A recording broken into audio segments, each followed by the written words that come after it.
Katni Bharatiya Janata party के विजराहोगढ़ विधायक संजय सत्येंद्र पाठक अपने परिवार के साथ कलेक्ट्रेट कार्यालय पहुंचे, जहां नामांकन फॉर्म भरा। नामांकन फॉर्म भरने के बाद मीडिया से रूबरू होते हुए कहा, मेरी विधानसभा में कोई भी विकास का मुद्दा शेष नहीं बचा है। वहीं विजराहोगढ़ विधानसभा क्षेत्र की मूलभूत बची हुई जनहित समस्या को जल्द ही दूर जीत के बाद करने की बात कही है।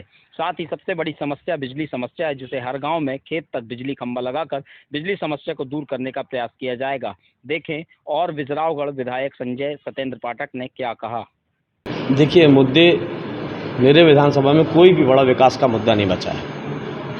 अब तो आशीर्वाद का ही सबसे बड़ा मुद्दा है। और इसके अलावा जो मैंने अपने जीवन में स्वयं के लिए तय किया है, आज भी बहुत सारे किसान जो खेतों तक अपनी लाइन खींच के ले गए हैं, मेरा भी मानना है और माननीय मुख्यमंत्री जी का और भारतीय जनता पार्टी सरकार का कि अब हर खेत तक हमें बिजली के खंभे लगा के और हर 5, 7, 8 किसानों के बीच में एक एक ट्रांसफार्मर लगा के देना है ताकि जो प्राकृतिक संतुलन बिगड़ा है, ग्लोबल वार्मिंग के कारण बिगड़ा है, जंगलों की कटाई के कारण बिगड़ा है कि जब पहले बारिश के समय हुआ करती थी, सावन की झड़ी लगा करती थी, भादों में पूरे महीने बारिश बहुत अच्छी होती थी, ये सारा संतुलन बिगड़ने के कारण, वर्षा ऋतु का काल बिगड़ने के कारण किसानों को भारी तकलीफ होने लगी सिंचाई को लेकर कि जो प्राकृतिक सिंचाई होती थी वो बंद हो गई।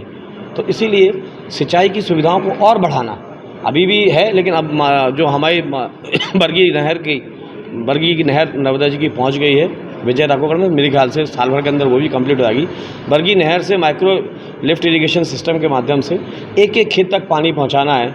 साथ ही साथ बाणसागर डैम का पानी भी हर किसान के खेत तक पहुंचाना है और महानदी उमरार नदी का पानी।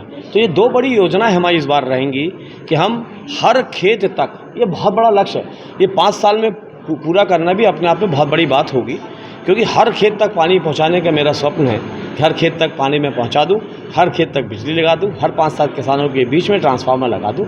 ये मेरा बहुत बड़ा लक्ष्य है। बाकी एजुकेशन में, चाहे शिक्षा का क्षेत्र हो, चाहे स्वास्थ्य का क्षेत्र हो, चाहे सड़कों का क्षेत्र हो, चाहे पेयजल का क्षेत्र हो, चाहे खिलाड़ियों के लिए स्टेडियम और इंडोर स्टेडियम का क्षेत्र हो, इसमें तो आमूलचूल परिवर्तन आया है।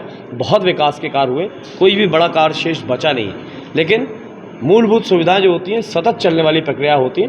आपके परिवार में भी अगर एक बेटी बहू एक नई आती है तो एक कमरा आपको नया बनाना पड़ता है।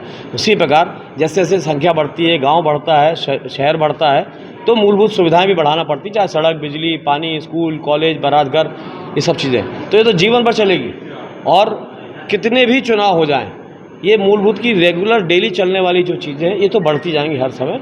तो ये तो करते ही रहेंगे सेवा, लेकिन मूल उद्देश्य हमारा यही है कि मैंने कभी अपने आप को विधायक नहीं माना, मैंने प्रधान सेवक के रूप में क्षेत्र की सेवा की है। और आज जब मैं ये फॉर्म भरने जा रहा हूँ तो ये फॉर्म भरने के पहले मैंने अपने विजराहोगढ़ विधानसभा क्षेत्र के एक एक घर परिवार से, अपने परिजनों से अगस्त 25 में मतदान करा के और उसका परिणाम लेके कि मैं आपकी सेवा के योग्य हूँ कि नहीं, मैं दोबारा चुनाव लड़ने योग्य हूँ कि नहीं, क्या आप मुझे दोबारा चुनाव लड़ने का आदेश देंगे। अगर नहीं देंगे तो मैं नहीं लड़ूंगा, और 50% से कम लोग अगर वोट डालेंगे तो मैं चुनाव नहीं लड़ूंगा। और मेरा सौभाग्य कि 75% से ज़्यादा मेरे विधानसभा क्षेत्र के लोगों ने मुझे आदेशित किया कि जाओ भारतीय जनता पार्टी से टिकट लो और चुनाव लड़के लोगों की, गरीबों की, क्षेत्र की सेवा करो, खूब विकास करो। आज जो आप फॉर्म जमा कर रहे हैं तो क्या 30 तारीख को भी कुछ मुहूर्त वाला कुछ? आज मुहूर्त का फॉर्म है, 4 लोगों के साथ जमा कर रहे हैं और भारतीय जनता पार्टी के देव दुर्लभ कार्यकर्ता साथियों के साथ, विजराहोगढ़ के सब जन परिजन के साथ आके हम 30 अक्टूबर को पुनः फॉर्म भरेंगे।